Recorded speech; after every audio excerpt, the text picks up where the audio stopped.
Freakonomics Radio is sponsored by Hotels.com. Hotels.com gives you access to hundreds of thousands of hotels worldwide. And when you join for free, you can save up to 20% instantly with member prices. Plus, every stay earns rewards. So when you book one trip, you're already lowering the cost of the next one. Hotels.com is simple, rewarding, and designed to help you get more out of every stay. Sign up for free and book today. Hotels.com. It's all in the name.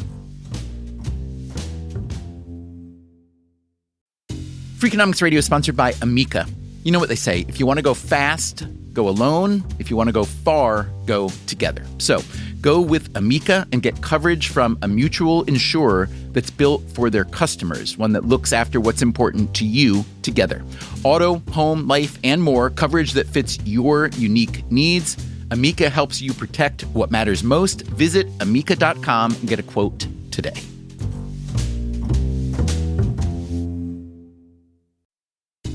Freakonomics Radio is sponsored by Mint Mobile. Ditch overpriced wireless with Mint Mobile. Cut your wireless bill to $15 a month at mintmobile.com/freak. Upfront payment of $45 for 3 months, $90 for 6 months, or $180 for 12 months. Plan required, $15 per month equivalent. Taxes and fees extra, initial plan term only. Greater than 50 gigabytes may slow when network is busy, includes up to 20 gigabytes hotspot. Capable device required. Availability, speed, and coverage varies. See mintmobile.com.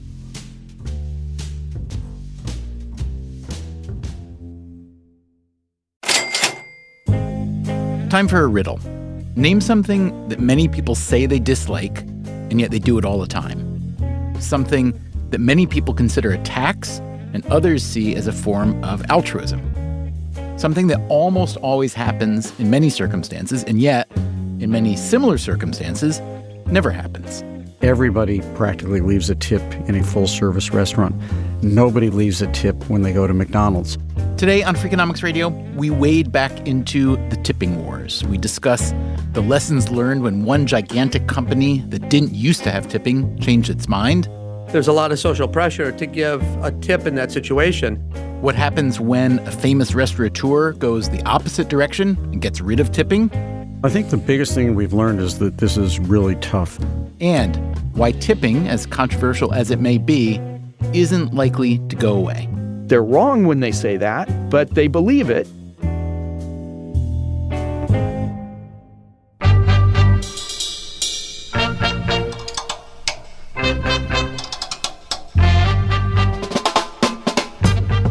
From Stitcher and Dubner Productions, this is Freakonomics Radio, the podcast that explores the hidden side of everything. Here's your host, Stephen Dubner.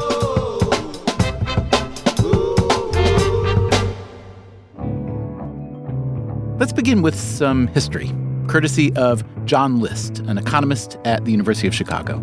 Some people argue that tipping goes all the way back to the Roman era, and some argue that it was the 17th century in England.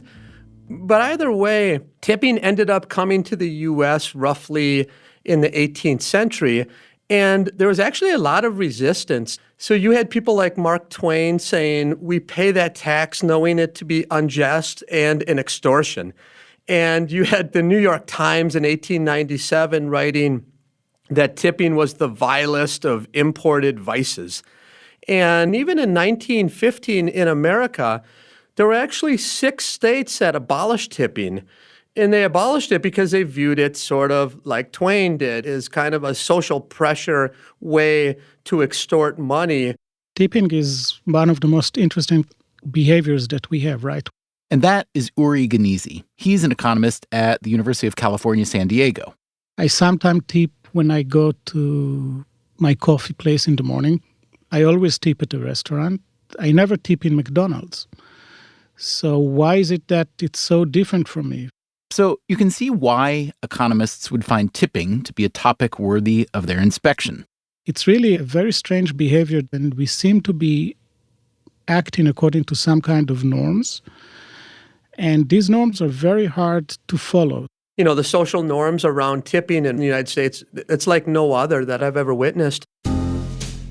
It's estimated that tipping in America adds up to at least $40 billion a year. That is larger than the entire health and fitness industry. It's double the annual budget for NASA. $40 billion is a lot of money, especially when you consider that tipping is optional. But, of course, in some cases, restaurants particularly, it's not really optional.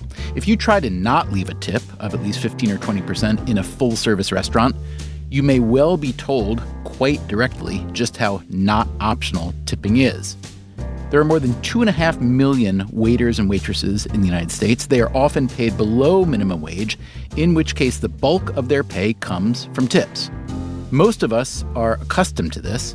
Others think it's strange that restaurants, rather than paying employees a set wage, as most industries do, instead pass along their labor costs to customers in the form of a quasi-voluntary tax. Yes, it is a way to keep menu prices low, but it's a weird custom, don't you think? And once you look more closely, you'll see there are a lot of weird things about tipping. Why, for instance, is it now customary for casual restaurants and coffee shops even to ask for tips on takeout orders? Or think about going to a nice hotel. A porter carries your suitcases to the room. It takes about 2 minutes, and that's his job. And yet, we usually tip him, even though he doesn't ask. Now, think about the person who cleans your hotel room. There's often a little envelope in the room to leave a tip for the housekeeper. Do you know how often that envelope is used? One study that was conducted in an upscale independent hotel showed that for every 100 nights spent there, tips were left on just 5 of those nights. And cleaning your room takes a lot longer than the 2 minutes to carry your bag. It also means dealing with the mess you left behind. So why does the housekeeper not get a tip while the porter does? A couple possible answers. The housekeeper is usually a woman and the porter a man. Probably more important, she's invisible. He's standing right there in front of you. Still, it's weird.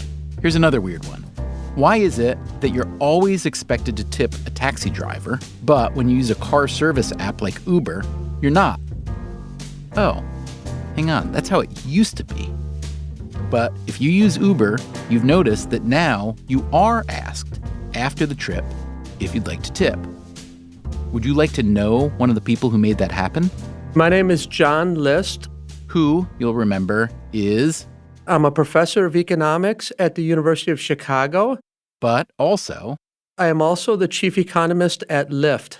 Now, I understand you used to be the chief economist at Uber. That's correct. I was a chief economist at Uber for nearly 2 years, and I decided to move over to Lyft and do similar work at Lyft. There's one more thing you need to know about John List and his friend Uri Ganizi.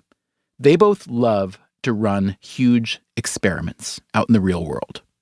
Economists didn't used to do this. If they ran any experiments at all, they were likely to be small lab experiments, the kind often run by psychologists. You can learn a lot from this, but it's limited. Limited in that your research subjects are likely to be a few dozen undergraduates making artificial choices in an artificial environment. Big field experiments, meanwhile, the new breed of economists sees this as a great way to gather meaningful data. The most recent Nobel Prize for economics went to 3 economists, Abhijit Banerjee, Esther Duflo, and Michael Kramer, for using real-world experiments to address poverty. A lot of people in the field say it won't be long before John List gets his Nobel Prize. Here are some of the questions he's tried to answer by running big field experiments. Why do people discriminate against one another? Why do women earn less pay than men in labor markets? How do we convince people to pay their taxes on time? And so it's not very surprising that John List, when he was working at Uber, would try to cook up an interesting experiment. And what's more interesting than tipping? Even though it does have kind of a spotty history, when you think about the potential economic incentives of tipping, it actually presents an interesting way to induce higher quality amongst your workers, your drivers, your contractors. In other words, a tip is an incentive for better service. That's always been the main argument for why we tip the servers in restaurants. Here's Danny Meyer. I'm the founder of Union Square Hospitality Group. Meyer is one of the most successful and prolific restaurateurs in New York. We have 9 full-service restaurants and then an enormous number of cafes, whether they're in ballparks or museums or theaters. He's also the man behind the global hamburger chain Shake Shack. Correct. We created Shake Shack, but it's now a public company, and I remain the chairman of the board. Meyer is a zealot for great customer service. He likes to say his business is hospitality as much as it's food. But he does not like the idea of tipping as a means to induce hospitality. The theory has always been in the tipping system that the only way I could possibly get someone to be nice to me or to bring my food promptly is, to create a scenario in which they know that I will either punish them if they don't or reward them if they do. So that's another weird thing about tipping. There's also this uncomfortable fact. It's discriminatory. That's Michael Lynn. He is a social psychologist at Cornell and one of the world's preeminent scholars on tipping. Both groups, blacks and whites, will tip a white server more than a black server. And that's even controlling for perceptions of service quality.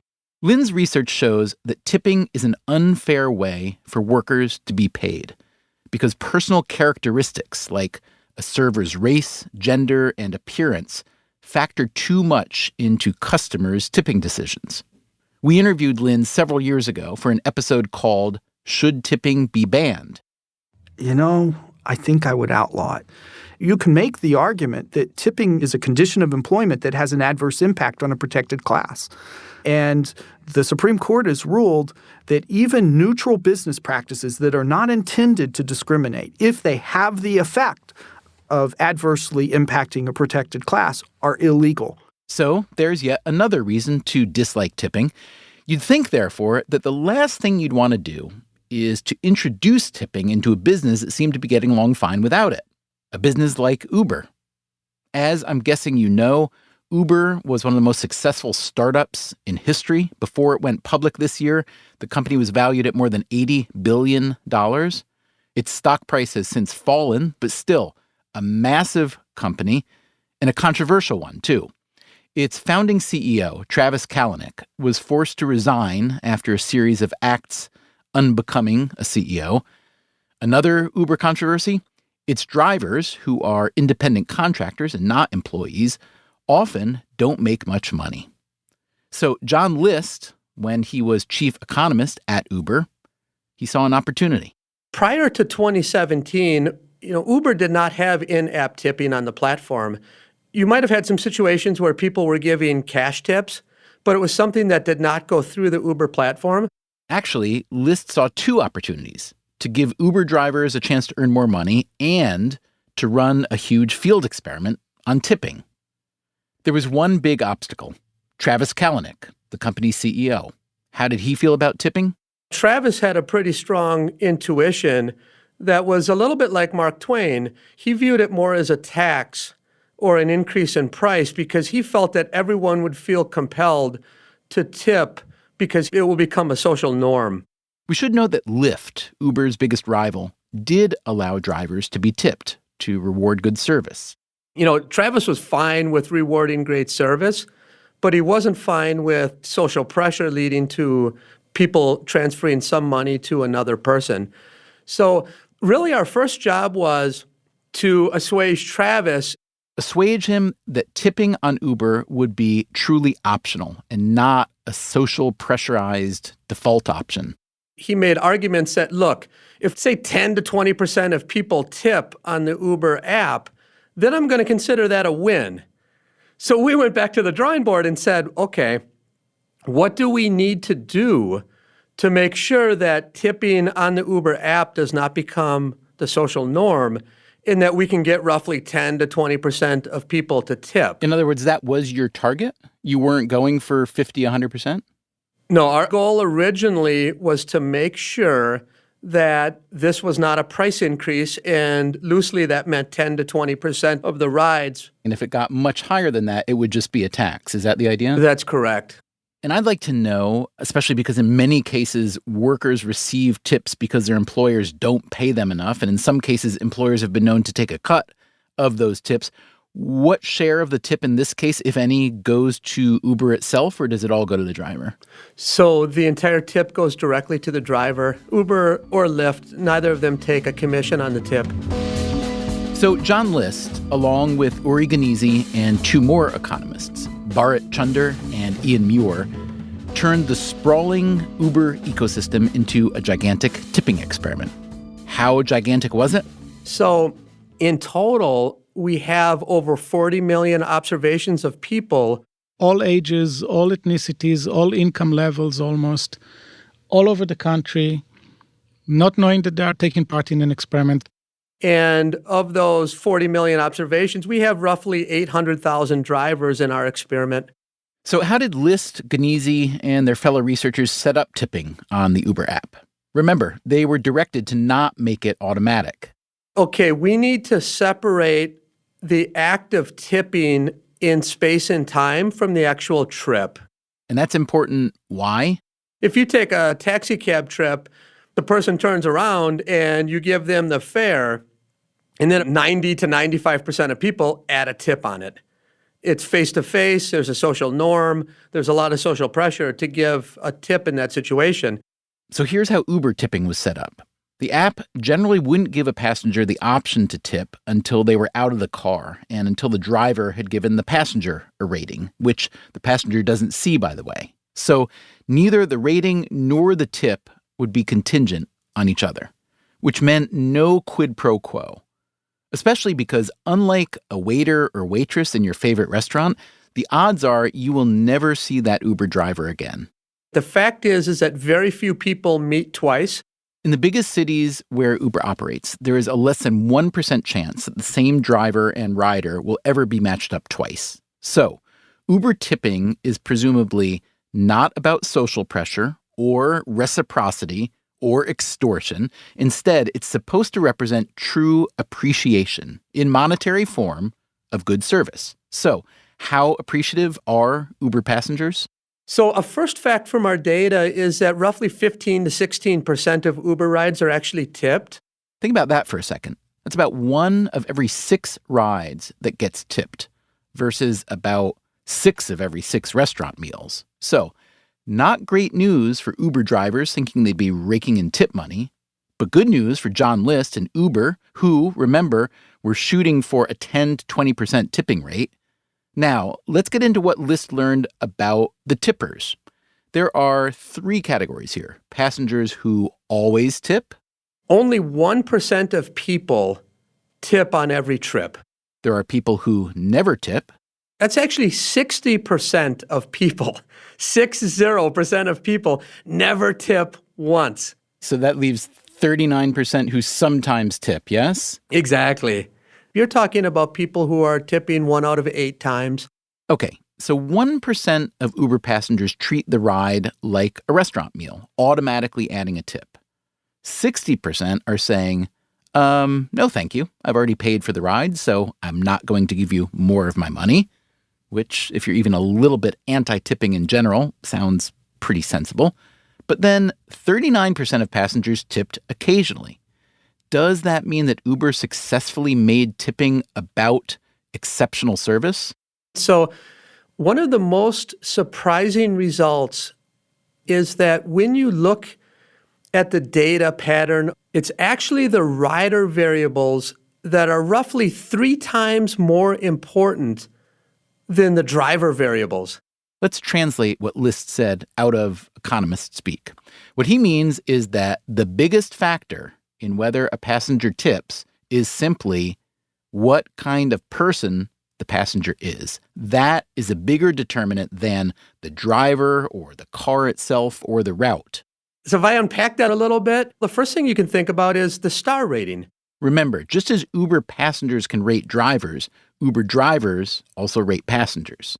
The riders who have a 5-star rating, they're more than twice as likely to tip than riders who have a 4.75 rating. What kind of passenger has 5 stars? You know, they're punctual or they're nice in the car. They're giving respect to the driver. Okay, and these 5-star passengers happen to be the same people who are most likely to tip every time. In other words, They are just wonderful people, but there aren't that many of them.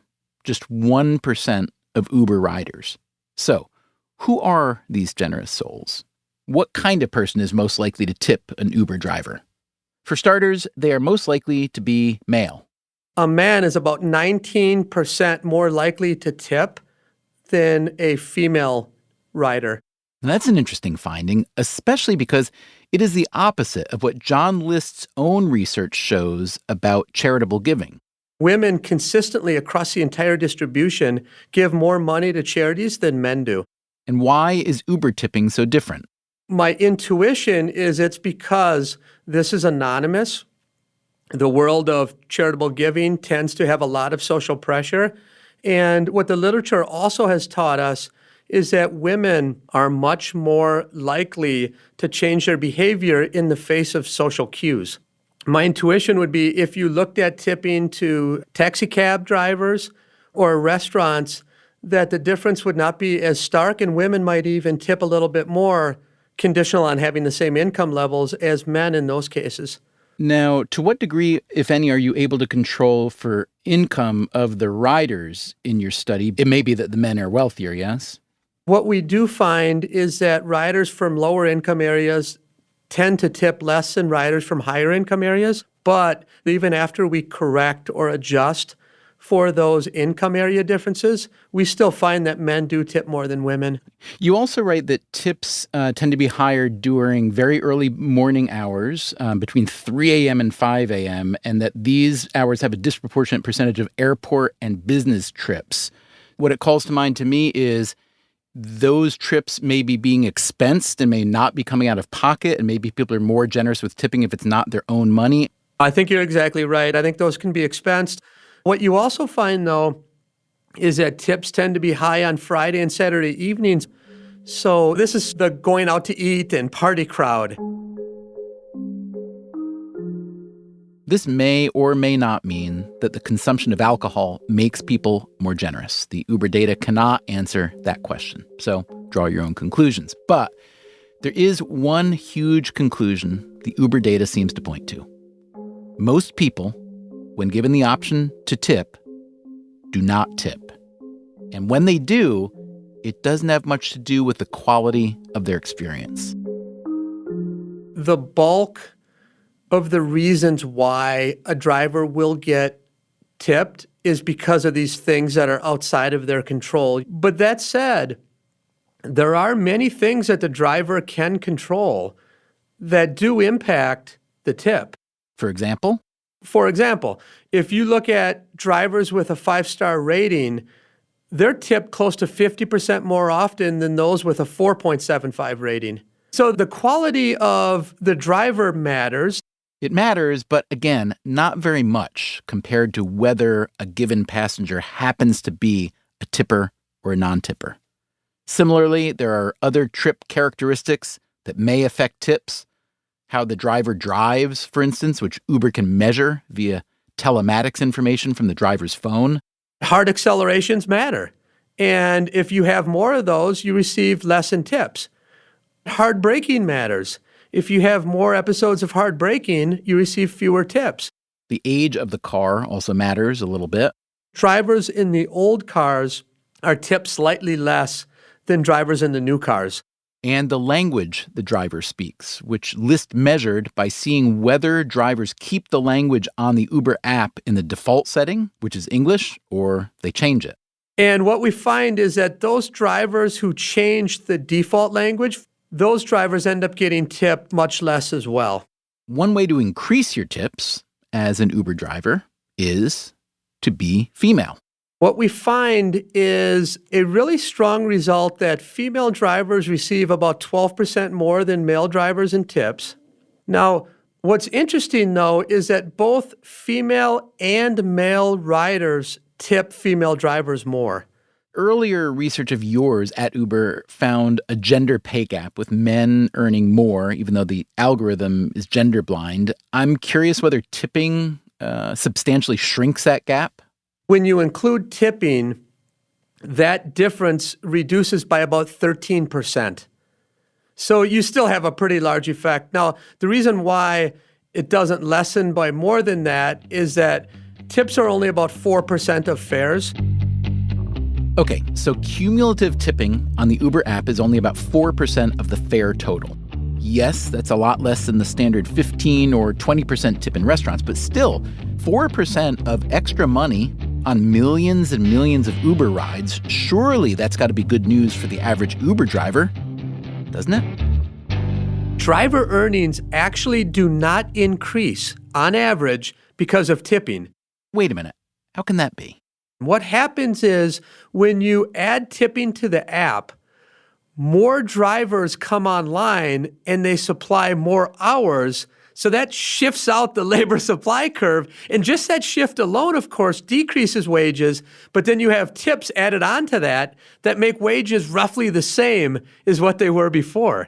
John List and his fellow researchers did find one lever they could press to increase the net amount of tipping: changing the default setting of the suggested tip amount. One trip might get a default of, would you like to tip $1, $3, or $5? Another rider, meanwhile, they might receive a preset of, do you want to tip $2, $3, and $5? And those defaults or presets matter a lot. Roughly 16.5% of trips are tipped when you have a low preset versus about 14.5% when you have a higher preset. What's the median amount tipped, however, in the different options? When you have higher presets, people tip less often, but they end up tipping more in the end. So if you want to increase tipping, what you want is a higher preset within reason. If Uber really wanted to increase tipping, it could, of course, manipulate the tipping environment. It could, for instance, prompt a passenger to tip during the ride, which would jack up the social pressure component and make it more of a have to, like in a restaurant. After the break, as you heard earlier, the restaurateur Danny Meyer thinks restaurant tipping is a bad idea, so he got rid of it. We'll hear how that's going. And does the tipping scholar who wanted to ban tipping still feel the same way? That's right after this.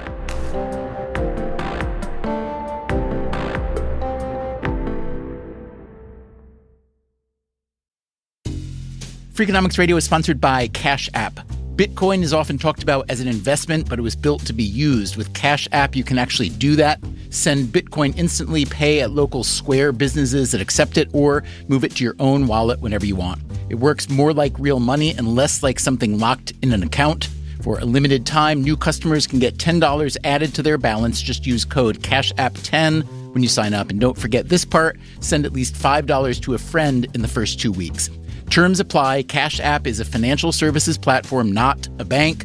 Banking services provided by Cash App's bank partners. Bitcoin services provided by Block Inc. brand. For additional information, see the Bitcoin disclosures at cash.app/legal/podcast.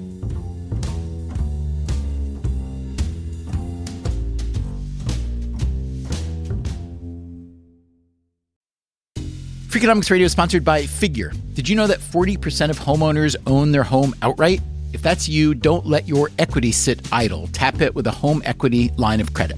Figure, the #1 non-bank HELOC lender in the U.S., helps tap equity you've built in your home so you can do things like tackle a renovation or pay down debt. HELOC is a line of credit secured by your home. You can draw what you need, repay, and draw again. Figure offers a 100% online application. Get approved in 5 minutes and funding in as few as 5 days. It's faster than a bank loan and cheaper than a personal loan. Check your rate today without impacting your credit at figure.com/Freakonomics. This post is sponsored by Figure, NMLS ID 1717824. Figure is an equal housing lender. For more information about their licensing, visit nmlsconsumeraccess.org. Figure's HELOC is subject to credit approval and terms apply. Freakonomics Radio is sponsored by LinkedIn ads. Ever invested in something that didn't live up to the hype? Marketers know that feeling. They optimize for the numbers that look great, like impressions, but then they don't see revenue. LinkedIn has a word for that: bull spend. Instead, you can get the highest ROAS of major ad networks with LinkedIn. Cut the bull spend, advertise on LinkedIn. Spend $250 and get a $250 credit. Go to linkedin.com/Freakonomics. Terms apply.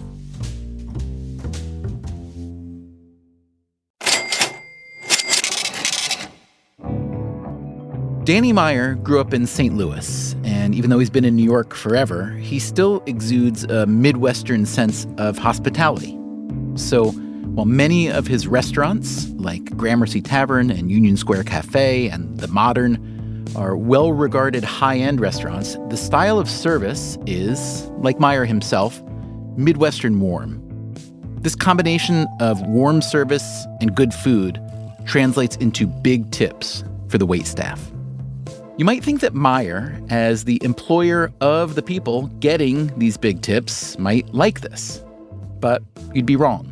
I decided to take on the tipping system back in 2015, and here we are in 2019, and we've learned a lot. That's right. Meyer started to eliminate tipping at his restaurants a few years ago. His menus would say hospitality included, which meant that prices were higher, but you'd no longer have to add a tip to help pay the server's salary. We never wanted to hire people who would only be nice to you in expectation of a higher reward. We made an episode about it back then. It's called The No Tipping Point, if you want to check it out. As we mentioned earlier, Meyer's restaurant empire also includes Shake Shack. I will credit Shake Shack with having inspired me to take this step in our full-service restaurants. There are no tip jars at Shake Shack, and there's no opportunity to tip at Shake Shack.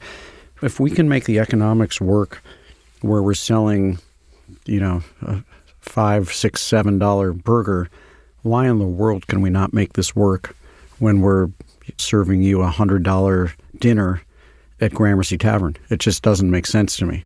The haphazard sense of tipping also doesn't make sense to Meyer. Everybody practically leaves a tip in a full-service restaurant. Nobody leaves a tip when they go to McDonald's. Some people leave a tip in Uber. Almost everybody leaves a tip with a taxi driver. And so I think that whole social norm thing is very, very confusing to people. And I'm just happy to opt on the side of saying, that price we put on the menu, that covers everything. But Meyer wasn't only thinking about his customers. One of the biggest challenges of running a restaurant is retaining good employees. It's a business with a lot of turnover, and turnover is bad for business. One obvious way to keep your employees is to pay them well. The waitstaff and bartenders at Meyer's restaurants were getting paid well, thanks to all that tipping, but the same couldn't be said for all the people who actually prepare and cook the food and wash the dishes and keep the place running. Meyer found that the tipped employees at his restaurants were earning about 2.5 times what the back-of-the-house employees made. Were they really doing 2.5 times the work? And the pay gap between tipped and non-tipped kept growing. Every time menu prices go up, and they've only gone up over the course of my career, the tipped employee is making more because the tip is just a multiplier of the menu price. This pay gap had a variety of effects. One was that the people who spent time and money training to be chefs didn't want to work as chefs. We were seeing more graduates from the Culinary Institute of America, Johnson & Wales, the Institute for Culinary Education, applying for dining room positions than I had seen in my entire career because they realized they couldn't afford to live in New York and pursue the thing that had always been their dream. The pay gap between cooks and servers also created ill will and led to high turnover in the kitchen. I increasingly saw this divide growing and growing and growing between the compensation possibilities between tipped employees and employees that did not legally qualify to make tips. What does Meyer mean when he says that kitchen workers don't legally qualify to make tips? Because you'd think one easy solution to this problem would be to simply pool the tip money and redistribute some of it to the kitchen workers. But you can't do that. One quirk of the hospitality industry is that restaurants are allowed to pay servers what's called a tipped wage, which is below the minimum wage, as long as tips make up the difference. This caveat is called the tip credit, and restaurants use it to lower their labor costs. But one restriction of the tip credit is that it applies only to employees who spend at least 80% of their time in a customer-facing role. So, A restaurant can pool their tips and distribute them among the waitstaff, bartenders, and hostesses, but not the kitchen crew. I might think twice if I believed that the legislature was going to create a new law that permitted tips to be shared everywhere. That has not happened, but even if they did do that, it would still lead me to say this is not a professional way to treat people. Tipping in and of itself, I don't think fosters the professionalism that we're looking for in our industry. If you think about every industry where tipping happens, it's often not a full-time career. I don't tip my airline pilot or my lawyer or my teacher or the person who's interviewing me on their podcast. That's a profession. Podcasting, a profession? Anyway, for all these reasons, Danny Meyer decided to eliminate tipping at all his restaurants. We've converted about one every 4 to 6 months. We just have one more to go. Okay, so let's talk about what you've learned. Well, I think the biggest thing we've learned is that this is really tough. And it's tough because it's really a three-legged stool that we're trying to balance. How do you create a menu price that doesn't frighten away a prospective customer who's just casually looking up your restaurant online and may not understand that there will be no tipping on top of that? And then, did you actually compensate your team to the degree that you hope to? And now the third leg of the stool is, did you actually make enough money to cover all of the costs involved? What can you tell us about your restaurant revenues before and after hospitality included? Well, I can tell you that our revenues are decidedly higher, but keep in mind, we started charging 21% more, roughly, on all of our prices. So if they were not at least 21% higher, that would be a big fail. What I can also tell you is that the compensation for our staff members, both formerly tipped employees and never tipped employees, has also gone up quite a bit. So if one of the goals was to even out the pay between the people cooking the food and the people serving the food, how much have you closed that gap? Here's what I know, Stephen. The earning potential before we started hospitality included was 2.4 times more for tipped employees than for back-of-the-house employees. Today, it's 1.9 times more. So that's big. I can also say that the line cook wages, so the people who cook your food, have gone up 37%.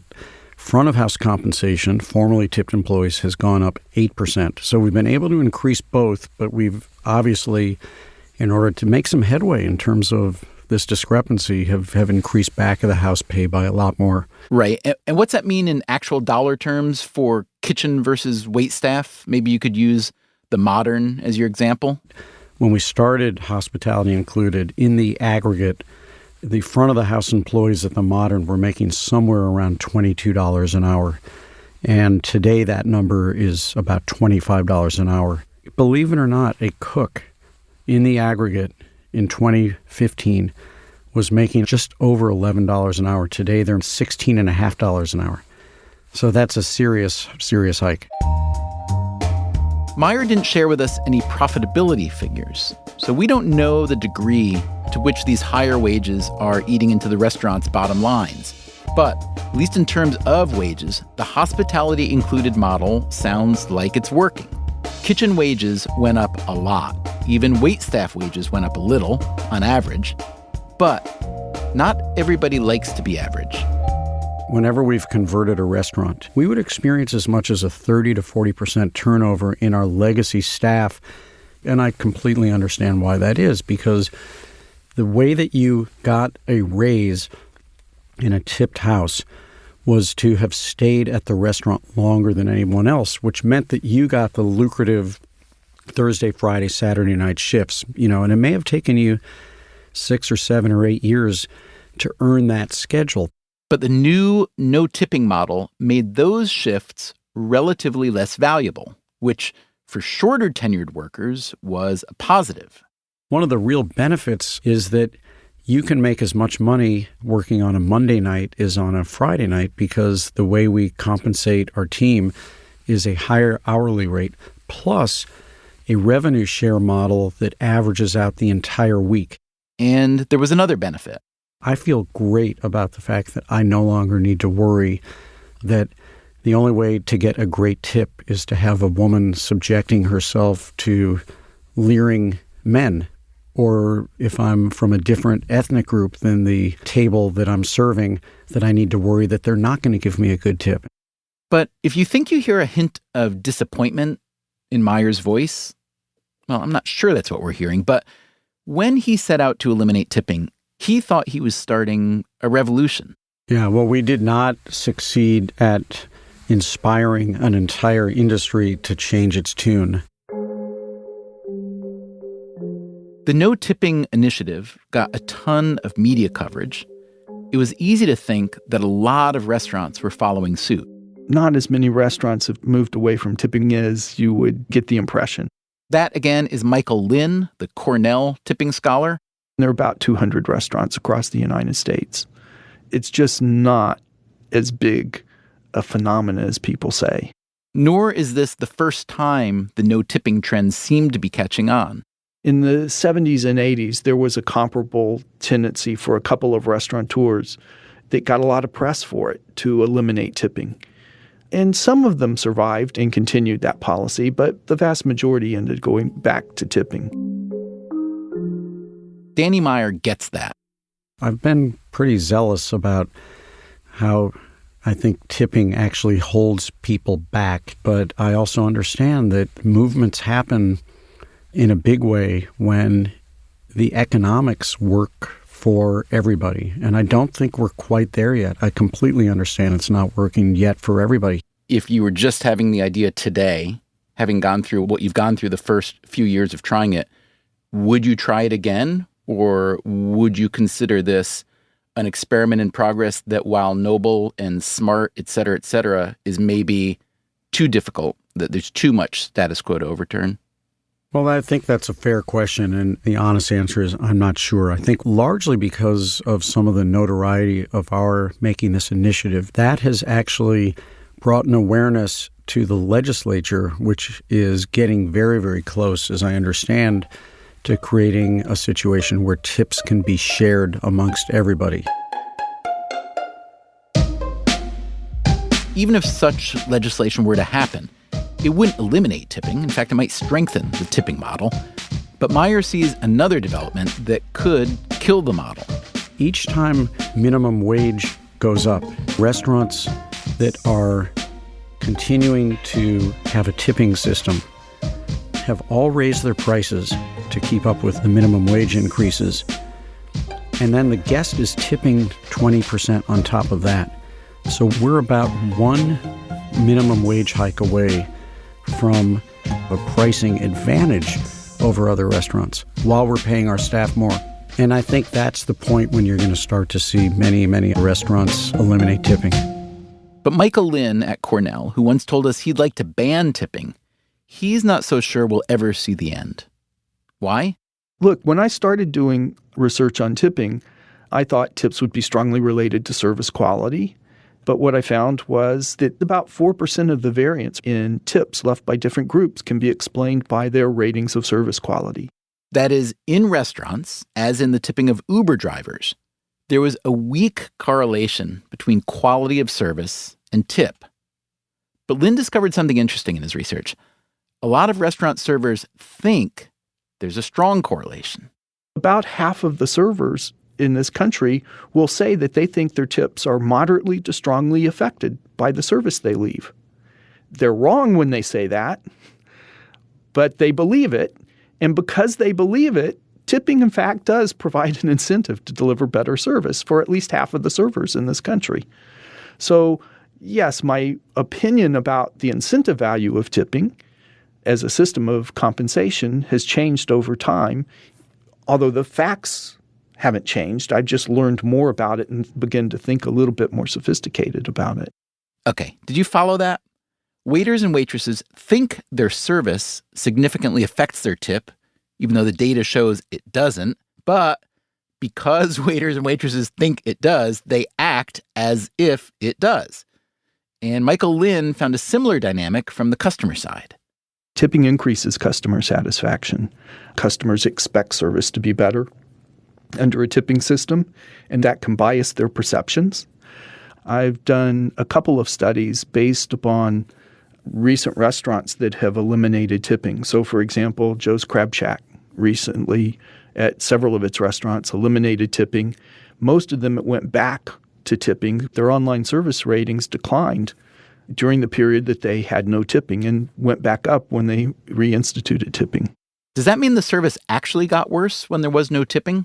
I don't know. I can't nail down precisely why it occurred. I believe it has to do with customers expect service to be better. I know that customers generally like lower prices, and Joe's Crab Shack, when it eliminated tipping, it raised its prices. This suggests that many restaurant customers are price sensitive and that they're so accustomed to seeing menus carrying a pre-tip price that they'd prefer to see the low price and then tip even though they'll end up paying the same or even more. The human mind is a funny thing, is it not? I'm less likely to want to just ban tipping now because the data I have suggests that customers are happier with tipping. The press mostly focuses on this from the standpoint of servers. But by far the largest group that's impacted by tipping is customers. As much as people might grouse about tipping, overall, it seems to increase consumer satisfaction. And since they outnumber employees by a wide margin, likely it's in society's benefit. So Michael Lynn's research suggests that Danny Meyer's no-tipping revolution will have to wait even longer. But Lynn's research did identify one category of restaurant that's ready for the transition. And that is really upscale restaurants that replace tipping with higher menu prices. Any examples? Danny Meyer's restaurants fall in that category. I think that the price sensitivity of his customers is lower. I also think that he's got a strong enough reputation that people won't anticipate lower service quality. It's a Danny Meyer's restaurants. People will still expect good service even if there is no tipping. So what have we learned, other than the fact that tipping is among the most unpredictable economic activities on Earth? I went back to John List to ask whether his research on Uber tipping says anything larger about the human condition. I think a first point that the data really highlight is that very few people will be continuously generous and consistently generous. I think that just jumps out in the data. I think a broader point number two is a heterogeneity across people. We oftentimes have people talking about, well, everyone's different, but we actually have a really good glimpse of an important part of our economy. And it shows you just how important things like if you're a nice person and you get a nice rating, that spills over to this generosity that you can exhibit privately. I think that's sort of interesting because in psychology and in economics, we found that a lot of behaviors don't spill over to different areas in our lives. So, you smoke, but then you wear a seatbelt. You're nice in one setting, but you're mean in the other. This sort of gives you a glimpse that there's some consistency in this generosity or being nice to another person that is much stronger than what I've seen in the past. John, what kind of a tipper are you? I'm an always tipper. I'm the 1%. And why is that? Is it that you want to give some of your money to those people, or is it that you want to be for yourself the kind of person who does that? I think it's both. I think that this is an important time to send wealth or income to another person who's doing a job such as this, but I also feel good about doing it. I have a warm glow, and it makes me feel good inside that I'm not stiffing the person. If John List is telling the truth, and I have no reason to think he's not, this is interesting that an economist, of all people, always tips. Economists, famous for knowing, as it said, the price of everything and the value of nothing. Economists who lecture the rest of us about utility and profit maximizing, about putting aside our pesky emotions when it's time to make a decision. I have a warm glow. A warm glow? The fact that an economist like John List always tips is, I believe, the best possible evidence of just how weird tipping truly is. Coming up next time on Freakonomics Radio, we were recording live tonight in London. Adventures and misadventures from the epicenter of the nudge movement. And maybe cabin crew on short-haul flights should be penguins, trained to say very pointedly, I'm afraid we have run out of ice. That's next time on Freakonomics Radio.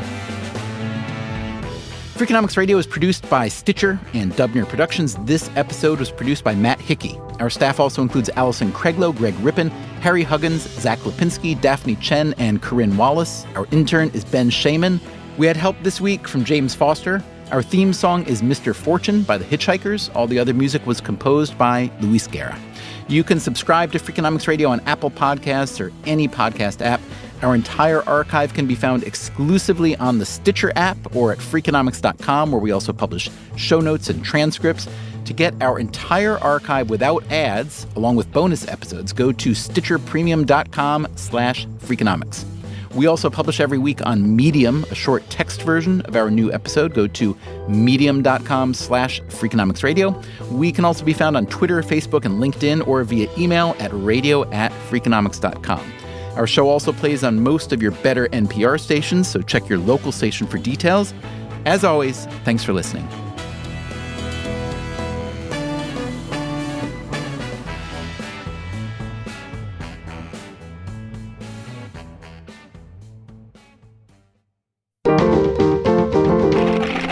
Stitcher.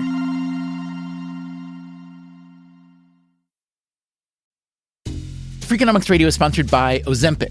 Innovation happens through rethinking what's possible, and when it comes to GLP-1s, Ozempic pill does just that. Learn more about Ozempic semaglutide tablets, 4 and 9 milligrams, by calling 1-833-OZEMPIC or visit Ozempic.com to view the medication guide and ask your doctor what's possible with FDA-approved Ozempic pill.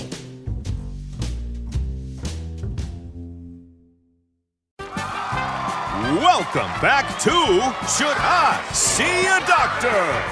Contestant, you're camping when a rash appears on your leg. Do you A, ignore it, B, frantically search the internet, or C, use telehealth through Walmart? Telehealth through Walmart? Who knew? Oh, I'm going to say C, Walmart. Correct. Walmart can connect you with 24/7 virtual medical care. You genius, you. Well, I can fold a fitted sheet. Walmart! Who knew? Telehealth services offered by third-party providers. Restrictions and fees may apply. Traditional home security only alerts you after a break-in, and that's too late. Simply Safe is changing that. Stop. This is Simply Safe. Police are on the way. We don't just alert, we stop crime before it starts. Simply Safe, plan starting around $1 a day. Save 50% on your new system with professional monitoring at simplysafe.com/SXM or with promo code SXM.